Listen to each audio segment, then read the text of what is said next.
Buonasera a tutti.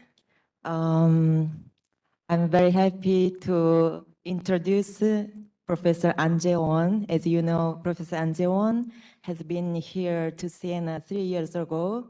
I remember together with Professor Watanabe, he was connected via Skype and that time. I was happy to part of this project at the first edition Global Latin.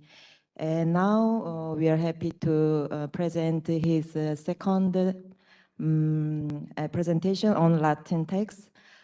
Today he will talk about on the significance of Latin language. Professor Ahn Jaewon is a research professor of the Institute of Humanities at the Seoul National University. So I will give the floor to you. Thank you very much. And challenging time after lunch. Anyway, I'll try to give some funny things also. Okay. Before I move on, I would introduce a research project that has been going on with Eduksu Institute of Siena University since 2007. This project aims to publish a series of Hagiographica Koreana and was originally suggested by Professor Eduksu. It has taken up by his successor, Professor Francesco Stella. Together with me, Professor Stella has already published 3 volumes of the series of Pagine Editore. Now, we are preparing for the publication of the 4th volume. This volume contains testimonies of and evidence on the martyrs who were executed in the persecution that took place in the years 1839 to 1846. It is named in Korean, Gyo Byung의 persecution. During the publication of these volumes, we have confirmed 2 things. One is that original Korean document that was translated into Latin, and that is preserved in Korean Catholic Church Museum. Thus, we have able to compile a correlation between the Korean original and the Latin translation. Then, to produce bilingual edition based on the principle of method of one may call German philology. In this way, we have produced a complete text of documents that were used as evidence for the beatification and canonization of the Korean martyrs. Here is a photo that shows how we made it. Yeah.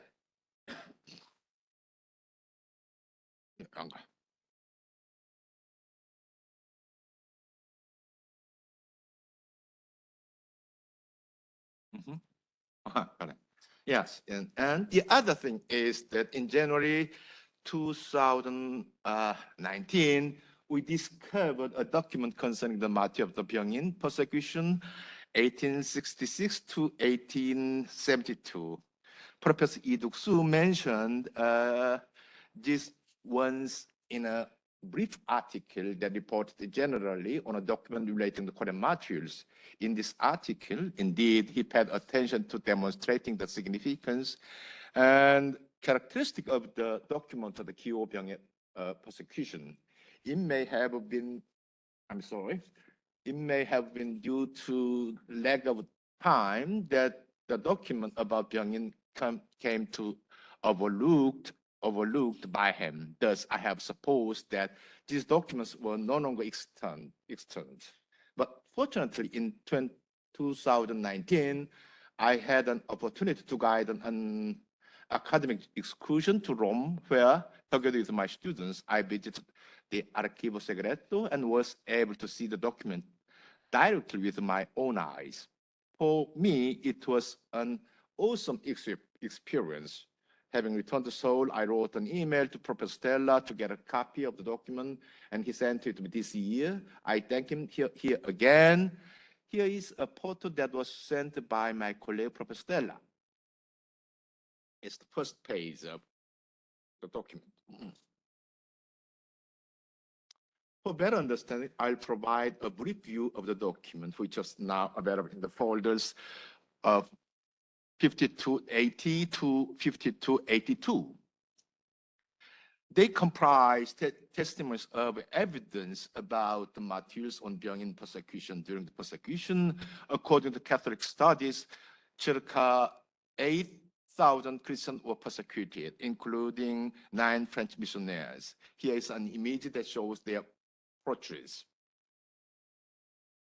You can see 3 of those depicted in the first line were executed in the Byungin persecution. The last were executed in Byungin persecution. Unfortunately, however, the document contains testimony and evidence of only 29 martyrs out of 8,000 executed due to lack of witness and evidence. In this regard, Bishop Mutel, who as judge took charge in the Processus Informativus, remarks, I kindly translate for you. Please. Okay. However, he somehow returned to the church, and so a place was prepared for questioning and investigating witnesses. But a new obstacle came up from the very number of martyrs. For at first, we collected the names of 877 victims who were considered by Christians to be true martyrs, but in most cases, due to lack of necessary witness for the proof of martyrdom and the cause of it, and we have decided to conduct a process on only 29 martyrs for whom sufficient number of witnesses and the eminence of cause offered us a great hope of reaching a fruitful result. As seen above, the number of names collected at first were 877, but only 29 martyrs were selected through the rigor of 43 interrogatoria. Question. For these, 136 sessions took place throughout Korea, and 129 sessions of collatio were held in Seoul. For better, I provide an overview of document in general. In this case, interesting to see is place. Seoul, Incheon, Pyongyang, Seoul, Wonju. And also here, Wonju, Cheongju, Chungju, Incheon, Jeonju, Gumgu, Yeosan, Gongju, Doksan, Asan, Seoul. And come here again, Seoul. Yeah. It is notable that original Korean document that was translated Latin and French is still extant. According to our studies, there are observed some slight and sometimes a big difference between the original and the translation. Even though slight, these differences are also very significant for later comparative studies. Dr. Ha Sung-ne, who is a leading figure for Korean hagiography, reported on this. He said 5 volumes are extant, but first 7th, 8th volumes are lost, and the contents of 7th and 8th volumes are certified in the document of the canonization of 103 martyrs, published 1983. Document 2nd, Inquisitions, 9 volumes. The first volume is lost. Dr. Ha said the first volume of both documents are lost. In fact, however, they are not lost. They contain a general introduction and about holding Processus Informativus in Inquisition, for example, name list of martyrs and witnesses. In my view, both first volumes may be considered as a head of the both original Korean document and Latin and French translation. To the point, the significance of the document is noticeable from 4 perspectives.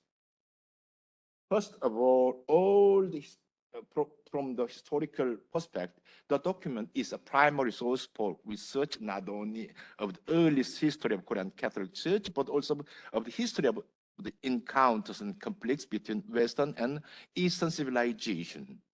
Taking a microscope view, the persecution itself is not to be estimated as an episode that took place as a simple and accidental reaction against the introduction of an alien religion, like alien species in nature, because conflicts and disagreements between the two civilizations are scattered all over the background of this persecution.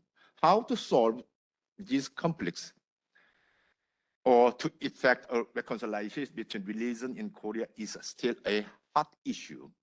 It is remarkable to see that this issue is directly connected to the identity of present-day Koreans. Whatever position one may take on the issue, it's undeniable that Confucianism dominated Joseon Kingdom at that time was cast into doubt and seriously challenged by Christianity. It means it among normal people and underclass people. In this regard, I would emphasize that document is a text that will provide many sources, opportunities for reflection on and discussion of how to define the identity of modern Koreans, also how to shape a Koreanity, Koreanitas, from a universal perspective. More generally, the document is already very helpful for anyone who is curious about the scenes and landscape in which one can observe how Korean people changed mentally and spiritually during the 19th century. If taken microscope view, to be sure, the document is very important in itself for the study of history of Korean Catholicism because it shows just how far the church extended its reach from Seoul to out to the province. This is indicated by the place where Inquisition took place, which are located all across the country, as evident from the above. It shows the Christians were forced to make a diaspora from capital and suburban area to regional areas to escape pursuit and persecution by the Joseon government. The place in which Inquisition were held also those where many Christians survived and evangelized local people. This took place exactly 20 years after the first persecution, 기회 병합박해 persecution, which happened in the years of 1839 to 1946. It is a miracle or an irony because persecution had the effect of spreading Christianity more widely into Bagus, remote village, and all over the countryside. As an example of this is Congr, where Seoul Catholic Church, which was used as a court, still stands and functions as a church today. Here is a photo of it. It's a very beautiful place and in the mountain. It's very close to my hometown. Yeah. This church was built in 1889 in Congr, but moved to the place in here in 1895. From an architectural point of view, the style of church would have been a new monument to people there at that time. To exaggerate a little, the church may be seen as a symbol representing an early scene from the modernization of Korea or European westernization of Korea and countryside, I mean. The document is thus evidence from which can be explained how Christianity took root in the tradition and culture of Korea. In this regard, I would argue that the modern history of Korea may be explained in many ways from the country's Christianization because the modus vivendi of Korean people has developed sometimes from conflict, sometimes through conversation between Christianity and Confucianism, Buddhism, and even shamanism. In addition, it is remarkable that document itself is a medium through which Korean history became directly incorporated into world history, since it was not reported as a kind of a footnote to Chinese history, and it did not use the Chinese language. It is necessary to point out that the ancient history of Korea had to accept and begin with a couple of passages documented by Chinese historians. Korean historians regard the chapter of the history of the three kingdoms as a starting point of the country's historical record. In my view, this present document deserves equal attention among scholars. It is not necessary to stress that it is written in Korean and translated in Latin and French. What is important is that the document follows the legal of the press of the Vatican documentation, thus qualifies itself as a historical resource. Secondly, the document is a historical monument in terms of law, since it shows vividly how inquisition took place according to the judicial system rule of Vatican law. The informative processi and sessiones collationis were activated not according to the process and system of Joseon named Gyeongguk-daejeon, but to verify and certify truth. Interrogation was tactfully and precisely formulated, systematically and cohesively organized, and close validation were applied to the witness. This was truly a new method of investigation in Korea, where usually at that time interrogation and torture were used. Here is a report of Episcopus Mutual. Finally, on the 18th June 1899, it was permitted to undertake the Inquisition and mentioned previously according to the resolution, to which I nod assent to the prayers of Christians who were reaching out their hands to me. The Processus Informativus was set up immediately for the purpose of investigating the life, martyrdom, the cause of martyrdom, while not being worshipped, or also some miracles and writing about 29 servants of God, from first Simon Veronais, Episcopal, to 29 Peter Yu Jung-yul. The Processus was performed with the utmost diligence. After 2 years, it was complete, allowed then to be sent to the Sacras Congregatio, as is evident in the letter of subdelegate judge. All witnesses examined and verified in their life and believed in all perspectives. The subdelegate judge went to the great pains, even to the point of exhaustion, to carry out his duty to make investigation as precise as possible on each and every point related to the Inquisition. Furthermore, he was willing to undertake journeys to all vicariates for the purpose of questioning witnesses. If there may be something lacking in the construction of the Processus, they are thus from ignorance rather than from malice or from negligence in the hard circumstances of the reasons. As seen here, the document makes evident that Inquisition was performed and complete according to the legal system of Vatican. From this, it may assume that the system and ways of Vatican Inquisition had left some trace in the early stage of modernization of Korean law. It is certain that there were some Koreans who had a view experience of course and law in the Inquisition carried about 240 sessions, which continued for about 20 years. Because first session took place 1883 and ended 1901. The formation of the Korean legal system took place 1894.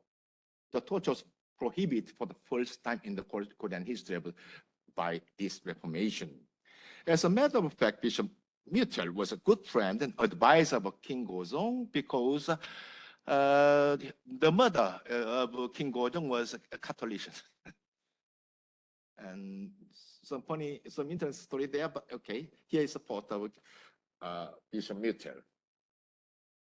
Thirdly, in terms of hagiography, document exemplifies some significant features of the Korean hagiography. The most noteworthy feature is that it is rare to find miracles being observed, while they appeared frequently in the hagiography of the medieval Europe period in Europe. Stories of mythical phenomena are not noticeable in the document, while it contains testimonies, short biographies of the martyrs, and translation of bodies and moral lessons. I think it is a miracle they have been beatified, canonized as sancti, even without any miracle. In this regard, it is remarkable that documents offer here and there theological and philosophical arguments on Catholic doctrine, justifying the newly introduced beliefs and the worldview of Western civilization.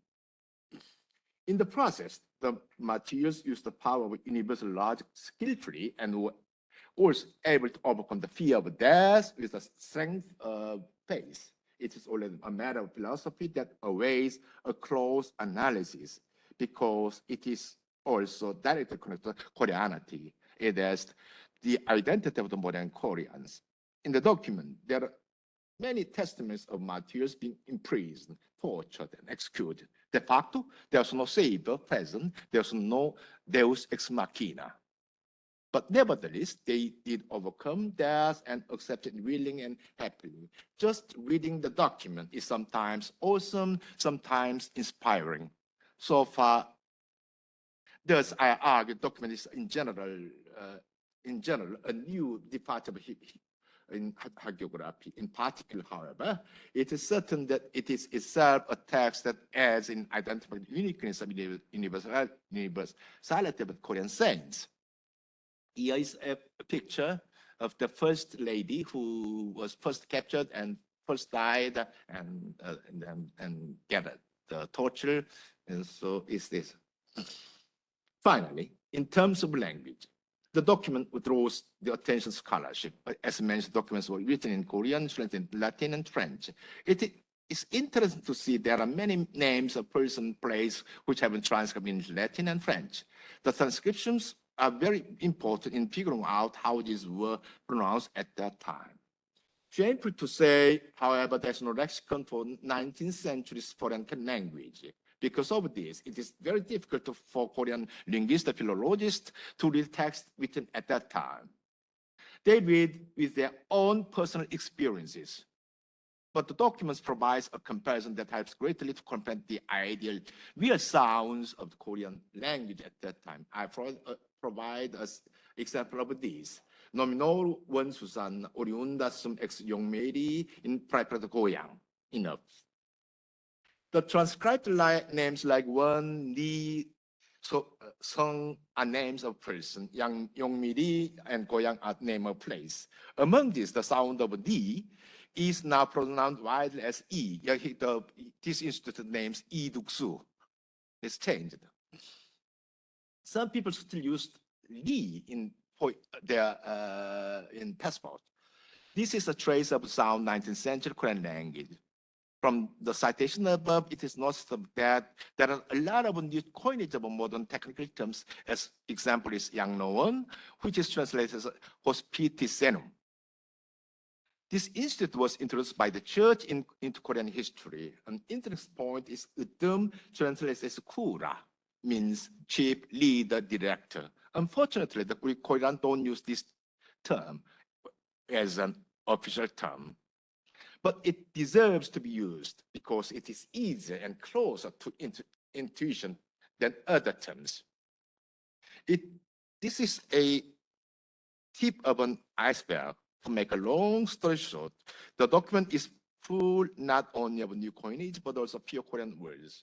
Undoubtedly, it is a root thesaurus of the Korean language, also provides a great deal of linguistic evidence that helps to demonstrate the transition from medieval Korean to modern Korean language. In my view, the document per se is a reference for providing that Latin language is alive and functions as well as a medium of science and civilization. Regarding this, what to add is the Parvum Vocabularium Latino-Koreanum ad usum studiose Juventutis and Koreana. It was published in the year of 1891, and at Hong Kong, it contains circa 9,000 lemma. Here is the first page of it, is here.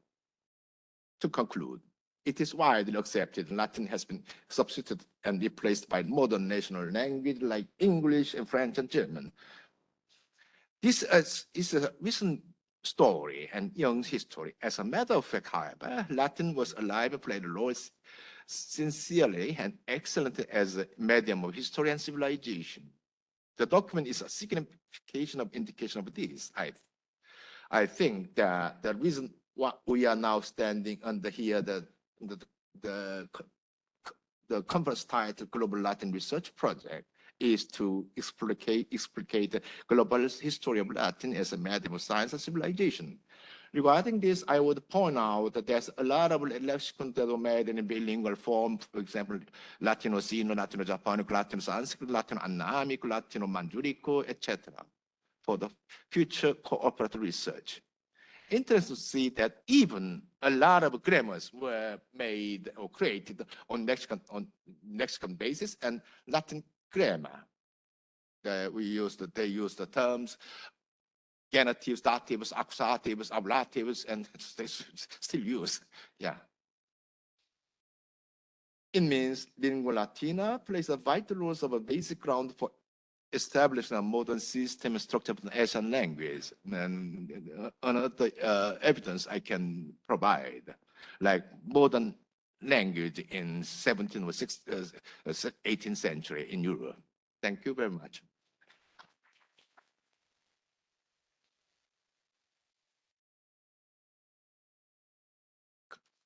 Finish. Now you can drink some water.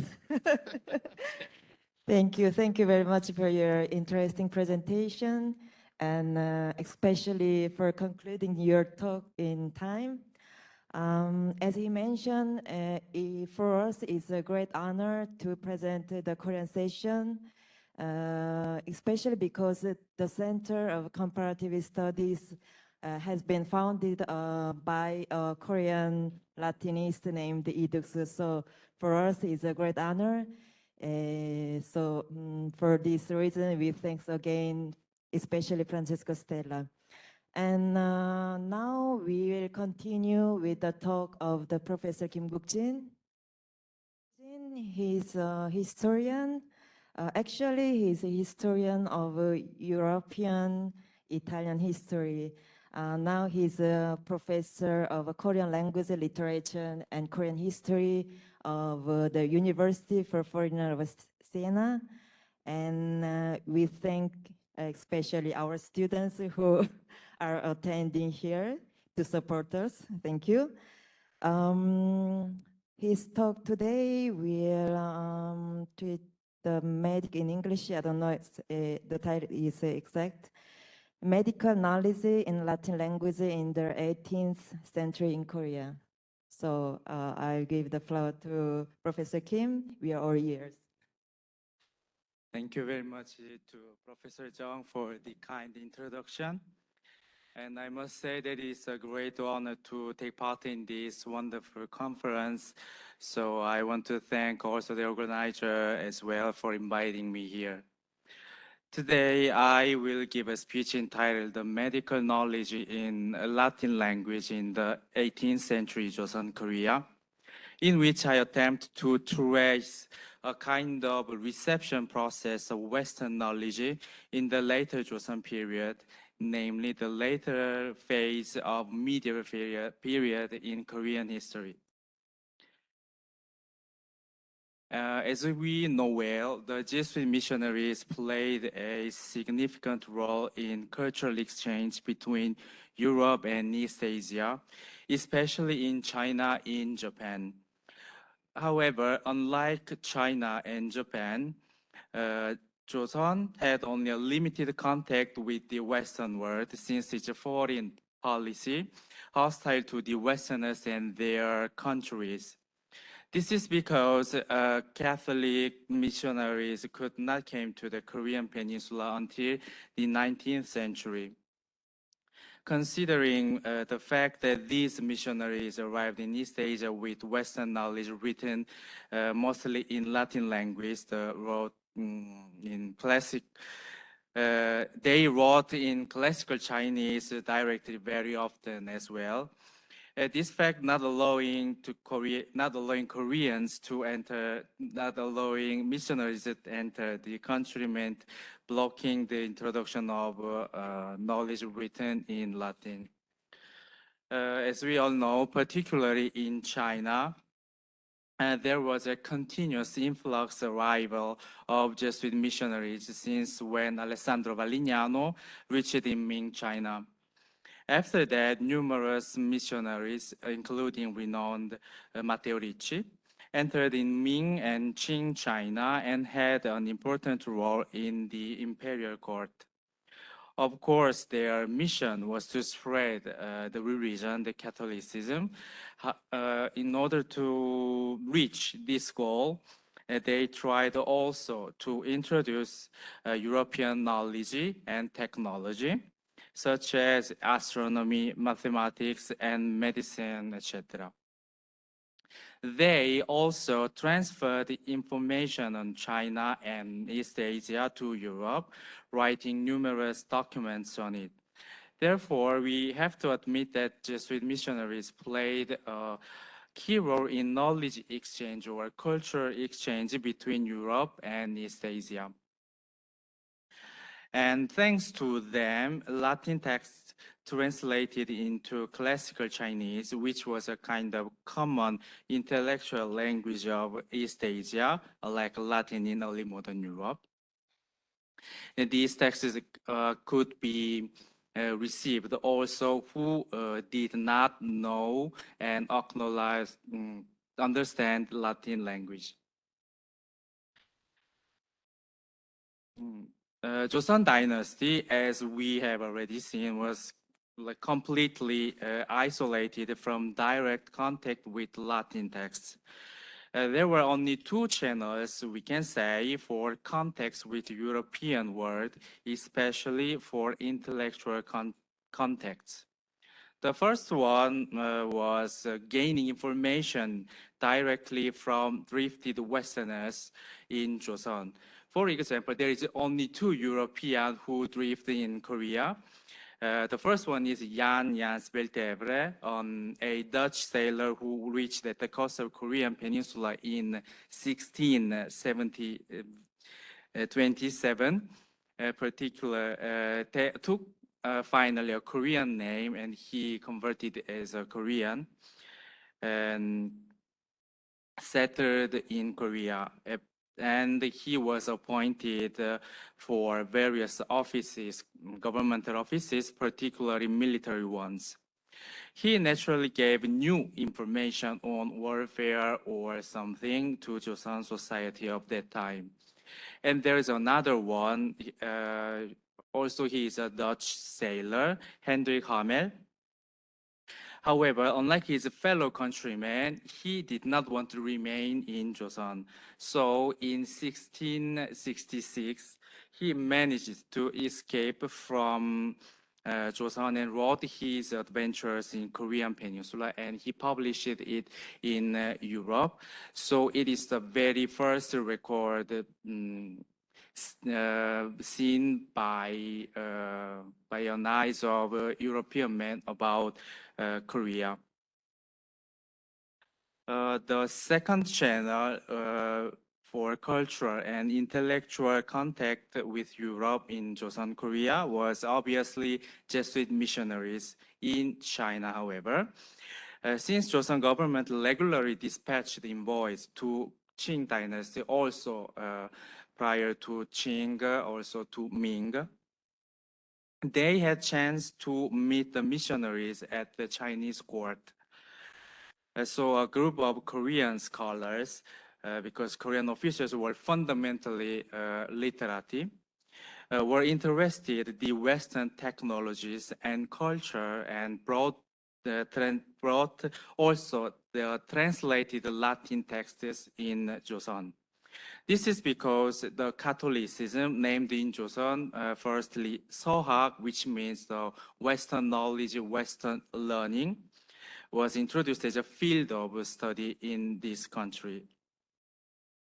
To sum up, we can say that the only passage through which Joseon could have an intellectual touch with Europe was the Jesuits who are remaining in Qing, China.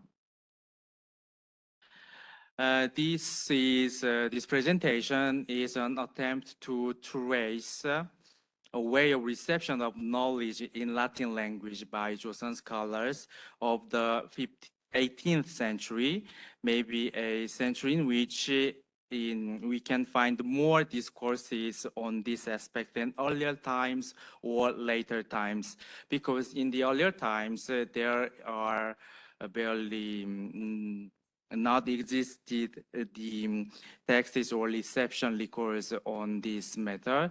And after 1591, we can say also there was a first persecution, not persecution, but a kind of ban to this kind of documents and books in Joseon. So this century, the 18th century, could be period to analyze, to see and understand how Latin knowledge could be arrived and could be accepted in Joseon society.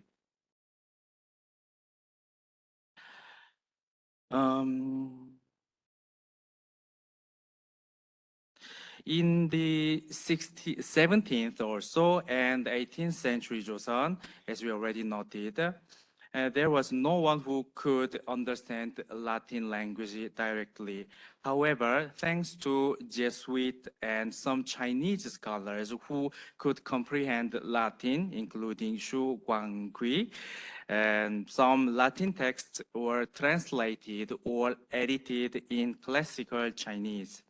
Therefore, Joseon scholars could introduce and analyze these translated texts in order to broaden their knowledge.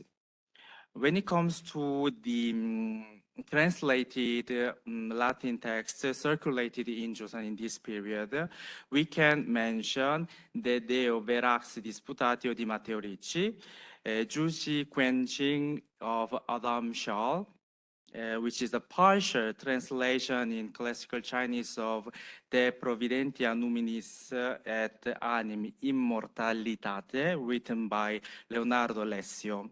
Furthermore, there were some references citing other texts of missionaries, namely De Anima of Francesco Sambiasi, and the Taxi Shumfa of Sabatino de Ursis.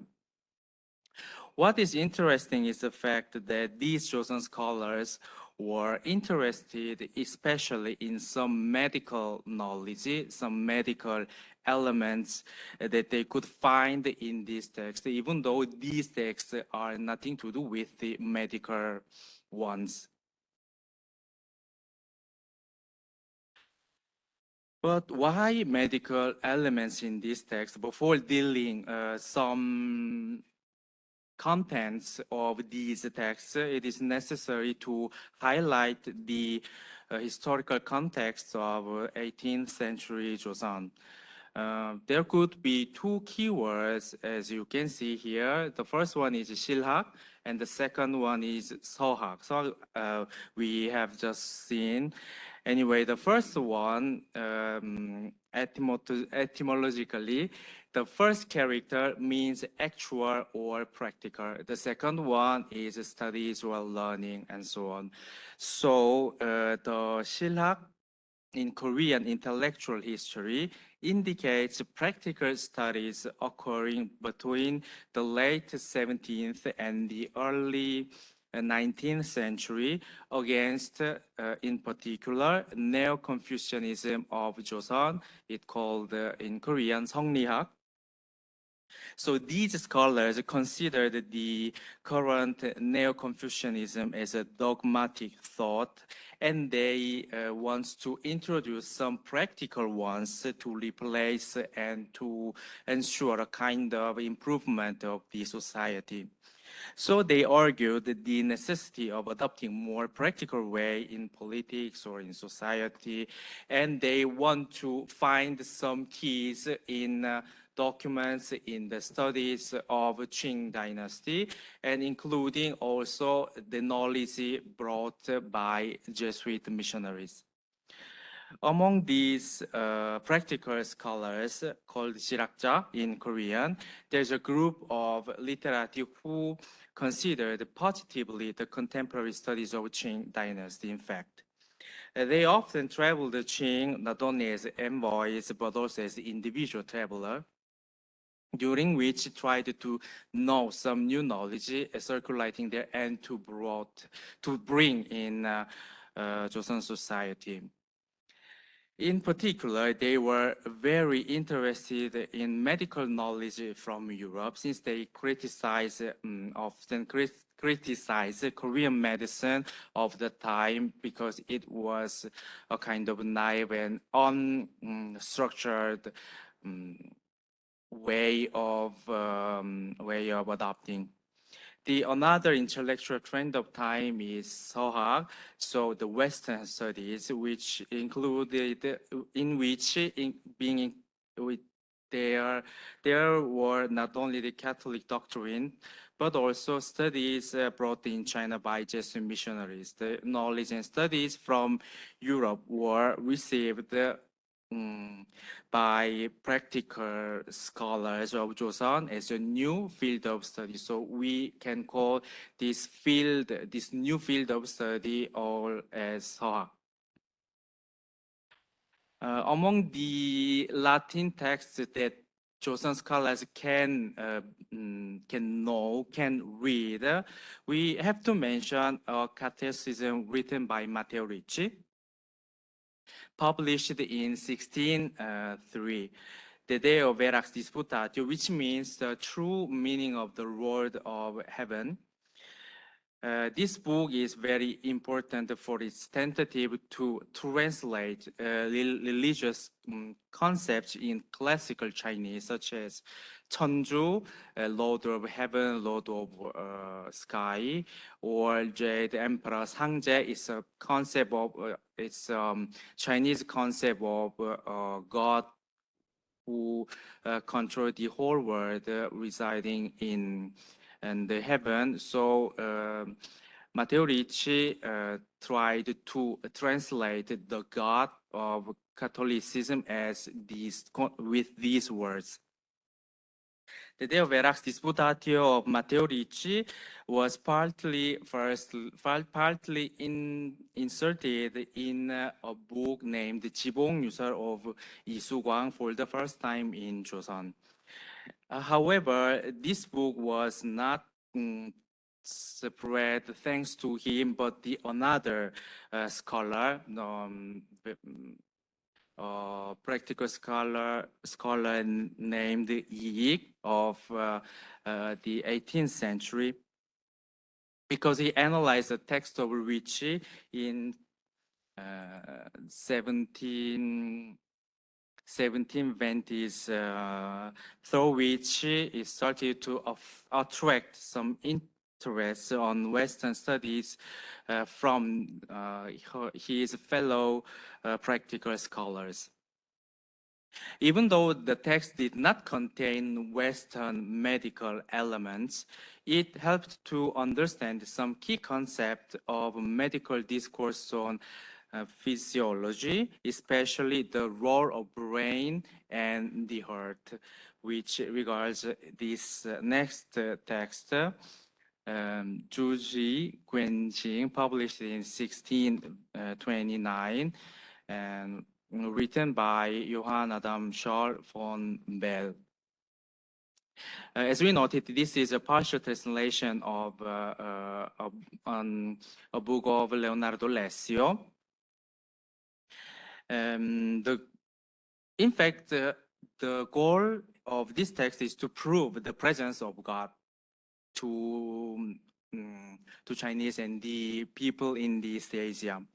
But Joseon scholars were more interested in four elements theory of classical Greek physics, because these scholars considered the anatomy and physiology of Galland of Pergamon as a new one, which prevailed in medieval Europe. So to convict the five elements, five traditional concepts of human being prevailed in Asia, they want to take these four elements of Galland physiology. It seems that Juji Guanjing was one of books given as a gift to Crown Prince Sohyun in the mid-17th century, being taken as a hostage in Qing dynasty at the time. But considering that he suddenly died when he returned in Joseon, it is not probable that it was read among the intellectuals of Joseon in that time. After about 1 century, when this text was entered to Joseon, is thanks to an envoy, Lee Eui-hyun, and once again, we can see the name of Lee, the other practical scholar of the time, who wrote 서국의 on Western medicine, in which he briefly introduced the Galen physiology of human body. He evaluated it even more positively than Chinese medicine. In fact, he says it is far more detailed than that of Chinese, so it is to appreciate and to accept for to improve Korean medicine. At the same time, he confessed that the terms and concepts of Galen physiology, so these elements, medical elements that he could find in this book of Adam Shaw, were too difficult to comprehend also for him. This is because it was a translated text and he did not know Latin. When it comes to other texts received by practical scholars of Joseon of the time, we can find some references to De Anima of Francesco Sambiase, published in 1624. It was written by a collaboration between Sambiase and a Chinese scholar, very renowned, Xu Guanghui, who transcribed the discourse of him on Seoul in classical Chinese.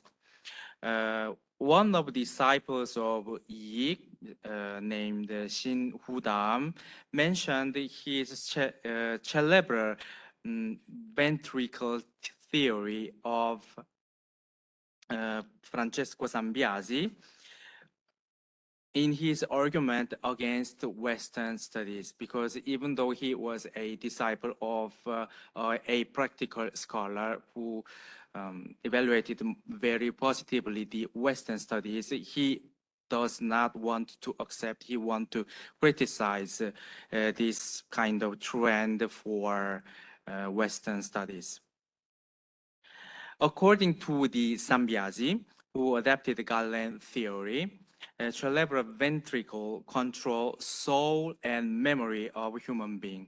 Shin Hudam, however, the heart, not cerebral ventricles, takes charge of soul and memory. This is a criticism based on the Neo-Confucianism. That is to say, he criticized Western studies in order to defend Neo-Confucianism framework for thinking, because for him, the heart should be the most important thing of a human being, not the brain. Another interesting text is Taxation Shuifa of Sabatino de Ursis, published in 1612. It aimed at introduce European agricultural techniques to China. So it was also not a medical book, we can say. However, some practical scholars, including Park Jae-ga, signed out information on medical crops or stuffs from this text. Even though Sabatino de Ursis presented also knowledge on Galen anatomy and physiology as well, this group of scholars were interested only in information on medicine. They selected arbitrarily, we can say, information for certain their purpose to improve, in this case, the medicine of the time in Korea. These texts are not understood as a whole, but functioned merely as a source of new information, since the intellectual of Joseon could not comprehend the original text in Latin, especially the key concepts of these discourses. Through Joseon's college reception or adoption of the Western knowledge, we can note that their unknowledge or absence of knowledge on Latin languages. This is because they have to rely on just imported and translated texts. In this course, a group of practical scholars of the 18th century Joseon wanted to overcome the limitations of Korean medicine, for example, by introducing new medical knowledge from Europe, delivered through Jesuit missionaries, and eventually created in Joseon a sort of Western medical discourses. The interesting thing is that the medical elements traced from these texts were outdated also. As we seen before, it reflects the bubble-garland medical theory that prevailed in medieval time, not the early modern period. So we can say that the practical scholars failed to adopt the practical knowledge on medicine owing to the lack of linguistic competency on Latin language. And they accepted medical knowledge inevitably through classical Chinese instead of the original language, namely Latin. Latin and classical Chinese functioned as the official language of Europe and East Asia. The bridge between two different cultural areas was the Jesuit missionary in China, the only experts in Latin in East Asia. This is a generous scheme for this research in the future. I want to focus on the translation of the key concepts in Latin into classical Chinese and its reception among Joseon scholars with maybe more detailed examples. On the basis of this, I could try to examine also the introduction process of European knowledge in Joseon in the 18th century. Thank you for your attention. Grazie per l'attenzione.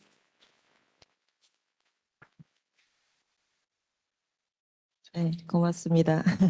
Thank you. Thank you for your interesting talk. Actually, it's very curious to know that in the past we had a great number of Korean missionaries who were interested to Western medicine, because I can see this because we actually have the long, very radical tradition for the Korean traditional medicine. So it's very interesting. Now we're moving to another continent, Africa. So let me invite here Professor Leonardo Cohen, Paul Rodrigue. First of all, I don't want to disappoint you. I am Leonard Cohen II. If in case that you expected for something else. Why second? First. The first? The first one. No, the second. And Paul he cooperated with me in this project because it was, I mean, he's an expert in translation in Latin, so we translated together the same written by Afonso Mendes, that was the Catholic Patriarch of Ethiopia.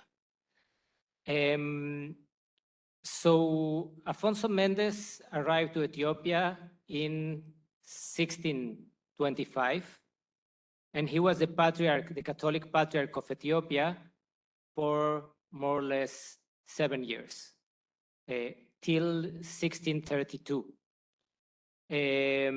On 24th of June of 1625, he arrived to Fremona, the north of Ethiopia, and in February 1626 to Denkas, that is one of the most central parts of Ethiopia in this period, and was welcomed by Emperor Susenyos. During his patriarchate, Mendes attempted to strengthen the centralized Catholicism in Ethiopia. He started with a lot of reforms. He enforced where no clergy were to celebrate Mass or perform any ecclesiastical function until they received permission from him. Churches were reconsecrated, liturgy was reformed, fasts and festivals were arranged according to the Tridentine calendar. What we can see in the case of Ethiopia, and it's a case that it was very interesting for me since many, many years, it's because it's a kind of mission towards Christians. It's an attempt to move the Christian Orthodox Ethiopians to the Catholic tradition. When I wrote my MA thesis in Hebrew, so it was very interesting, the title in Hebrew, because I will say it in Hebrew and translate it to English, Anotzri ke'ach, Anotzri ke'acher. It means the Christian as a brother and the Christian as an other. It means that at the beginning, the Portuguese believed that Ethiopians were similar to them, but at some point, when the Jesuits arrived to Ethiopia, and especially after the Council of Trent, they started to look what bad kind of things exist in the Ethiopian tradition according to the Catholic perception. And there are many topics that the Jesuits wrote about them. And there is one specific topic that was very, very interesting also for me, that in the Ethiopian tradition, in the Ethiopian Christian tradition, a boy that was born after 8 days should be circumcised, according to the Christian Ethiopian tradition. And it's important to take care about the Sabbath day. Not only Sunday, but also Sabbath, with a lot of restrictions concerning the Sabbath day. And also it's not approved to eat pork.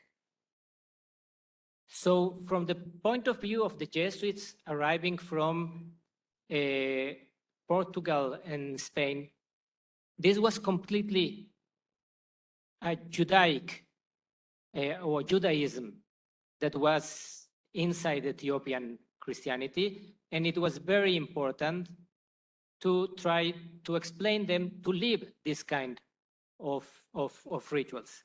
So Afonso Mendes was very strict in imposing to the Ethiopians the Catholic Reformation tradition, against especially all these kind of what was interpreted as Jewish traditions that they were not comfortable from the Catholic point of view. So at some point, there was a kind of rebellion among the Ethiopians, and the king Susenyos needed to take back a step. And at some point, when he was died, his son Fasilidas expelled the Jesuits from Ethiopia. And since then, like 200 years, Ethiopia was afraid of receiving foreign people because all the trauma that happened because of the Jesuits there. So modern historiography considers Mendes as a controversial figure. It sees him as a great preacher and a man of high erudition, but his stubbornness and rigidity are stressed in contrast to the flexibility of the Jesuit Pedro Paez, who died 3 years before the arrival of Mendes. So they are like the most important Jesuits that wrote about Ethiopia: Pedro Paez, that was originally from Spain, Afonso Mendes, and also Manuel de Almeida, that was in the same time of Afonso Mendes. Now, the only one who wrote whole his book about Ethiopia in Latin was Afonso Mendes. Pedro Paez wrote it in Portuguese, and also Manuel de Almeida wrote it in Portuguese. Now, Pedro Paez died in 1622. And Pedro Paez was considered the one who was a kind of accessible missionary that accepted many traditions of Ethiopian local Christianity. But Mendes is identified as a kind of very strict person, also because he wrote in Latin, also because he was against all these kind of traditions. And many people understood them as a different persons. But I suggest also that there was another global situation that influenced on Mendes, and it's something that happened the same year that Paez died, 1622. So maybe you know. You want to say or me? The creation of the Sacra Congregazione de Propaganda Fide. Yes, that was a kind of universal perception of what the missionary should do. So from that time, Afonso Mendes was obligated to explain the Confessio Fidei, what he can do and what he cannot do concerning Ethiopia. So the situation was more strict for a person like Mendes than in the case of Pedro Paez that died before the creation of the Sacra Congregazione. Mendes wrote his book in Latin. It's called Expeditio Aethiopica.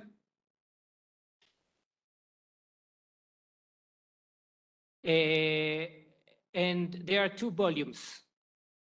They are part of 15 volumes considering the Jesuits in Ethiopia that was edited at the beginning of the 20th century by the Jesuit Camilo Beccari. And most of the texts are in Portuguese. There are some letters also in Spanish and Italian. But the most important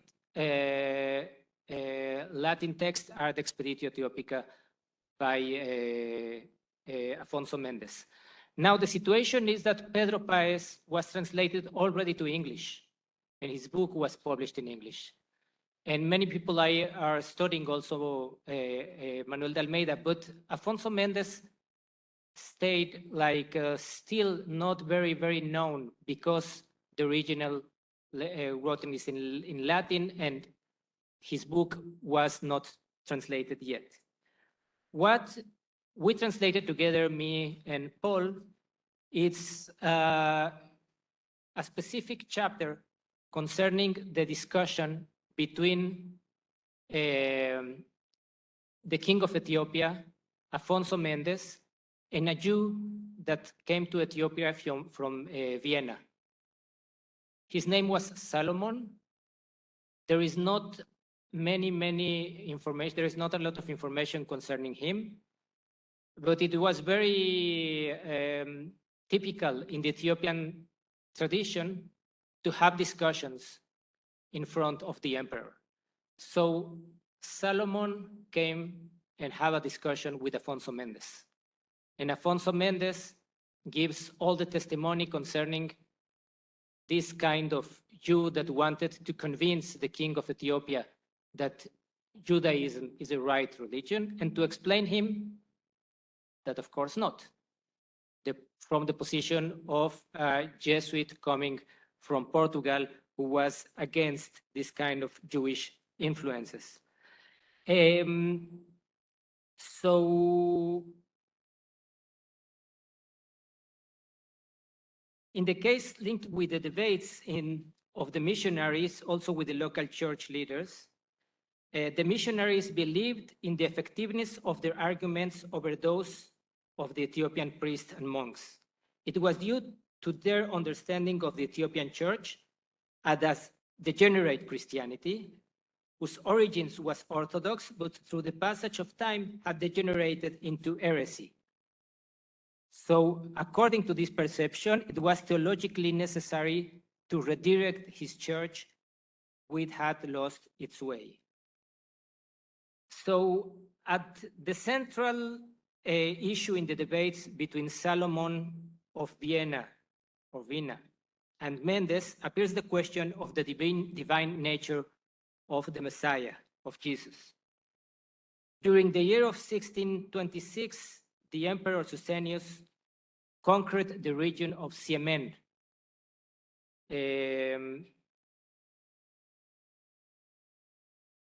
Siena is in the north of Ethiopia. I don't know if it's possible to see it here. No.